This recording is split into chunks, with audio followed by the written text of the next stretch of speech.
It's another Saturday Night Horror Review. It's in October 2016. So yeah, I was too lazy to rummage through my movie collection, so I was like, oh, let's just check out Netflix, let's see what's on there. And Would You Rather, this is one that was released a few years ago in 2013, indie horror film.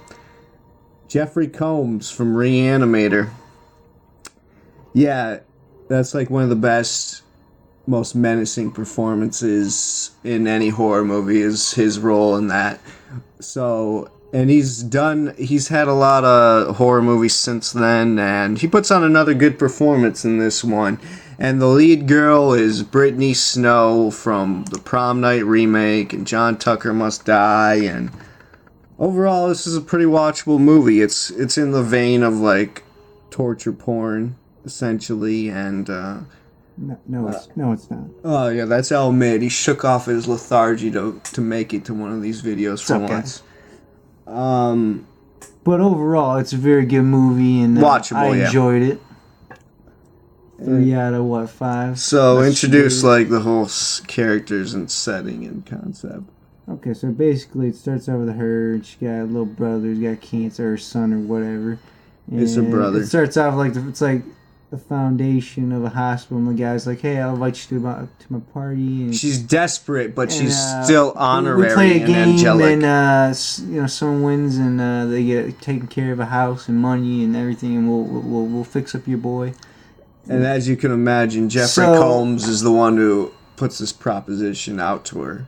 So it's like a house on Haunted Hill kind of setting, the mansion like Clue. Yes, so elegant. Beautiful. And so they gather for this dinner party of torture, and out of nowhere you see Sasha Grey's amongst the guests, and smoking what?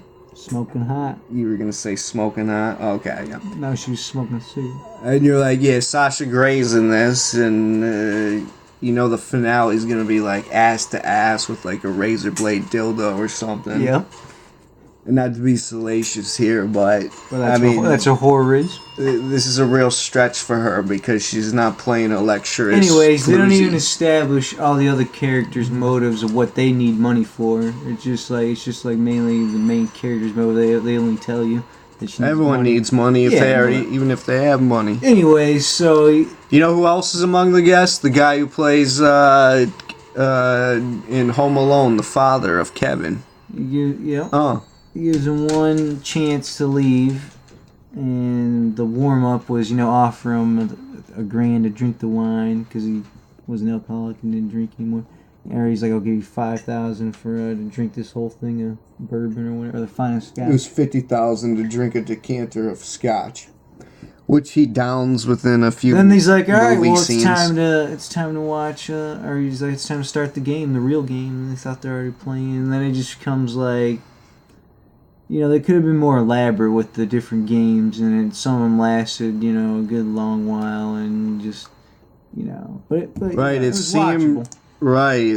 If they were a little more creative with the plights that they put them in and the different gruesome dilemmas, then that would have enhanced it. It felt kind of like restricted in a sense where they really didn't leave the table much, and it would be as basic as, hey, freaking flog this guy or stab this old crone in the leg.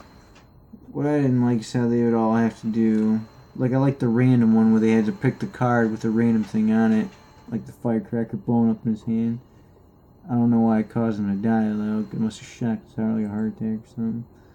But yeah, there really is not much like props and sense in terms of like dismemberment. It's like, he says, he stabbed the person in the leg or hit him with the whip, and they do it for, all of them going around the table when they should change it for each one. Like, all right, now it's a new thing for you. New decision. Or new different thing. And they only got 15 seconds in the first round, so that like cuts the suspense time down. Be a whole bunch of different kind of crazy torture crap.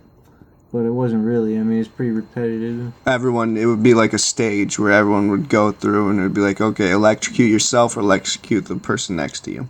So they could have been more elaborate, but Let's talk about the old lady who was completely out of place. It was way past her bedtime. Jeopardy was already over by this point. She should have been at dialysis.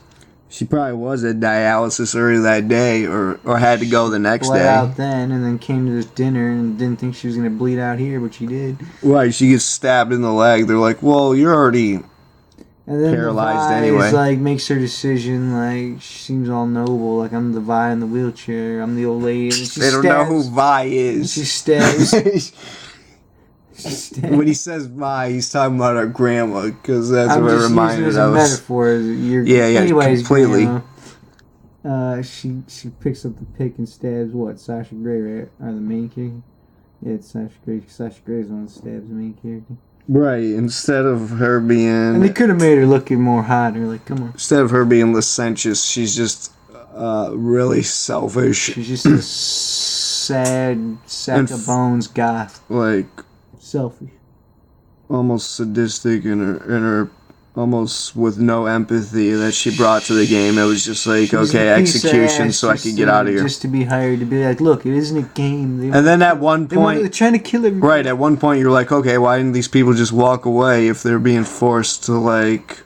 Because they got a gun to their head. To mangle themselves and everything. They wouldn't get... They wouldn't be let out. Let's charge a security detail for this guy. The guy's like from MI6, former agent, and he's like half Bond villain. This guy is half freaking Igor. An amalgamation of he's hilarious. Every cliche henchman you see, but he does a good job. Have no complaints. He's half mobster, half everything. He's half humpback in Notre Dame. Anyway, so they try to make Brittany Snow as like the most noble one. Actually, all of them like kind of care about each other. They're like, hey, let's work together. We'll just even out the. What are you gonna do in that situation? We'll even out the anguish, and maybe we'll all survive. So they're all gonna die. So they all try to work together. Everyone except for Sasha Grey, pretty much. And then one by one, they all kind of die, obviously. And it comes down to what her motivation is. Well, I guess we're going to spoil it now and talk about the ending. So if you haven't seen it, check it out on Netflix or whatever. Jeffrey Combs, he's really got he's this rich guy with a taste for the macabre. So he's just getting off on this. And he has this spoiled kind of affluenza child who also loves the torture. I forget who that kid is or what other movies he's in. I didn't look up his IMDb resume. Anyway, so it gets down to the ending, and you're like... He's in a couple of things. He's in a lot like, of things. Okay, take 2 minutes in the barrel and drown yourself, or choose a card. Sasha Grey. Oh my god, I'm not even going to say it. Yeah, she got 4 minutes and was already killed off, and you're like, okay, we don't got a piece of ass to look at anymore.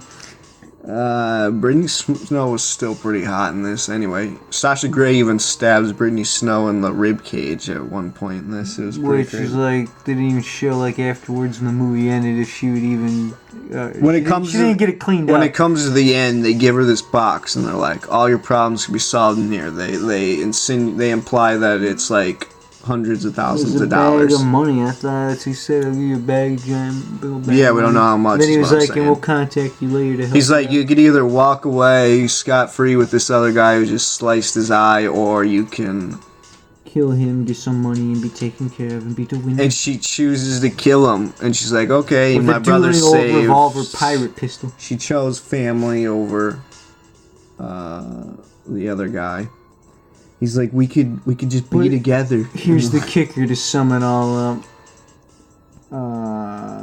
So he says you won the game, gives the money, and he's like, all right, we already got the hospital ready to help him with the bone transplant, Meryl, whatever, her son. And she comes home and finds him dead. And you're like, oh, she did all this for nothing, he's dead, but she still got some money. Oh. So yeah, it was solid. I mean, not gonna be a masterpiece or anything, but anyway, I'm pretty much done talking about this. I'd say it was a B, not a B+. You can go and see it's worth it, but not really. This was JBM and Elmit for Mr. Creepshow 9. Tune in for more. Leave us a recommendation of a horror movie you want to see, and if we are able to attain it, then we will watch and review it eventually. And we're out. Thanks for watching.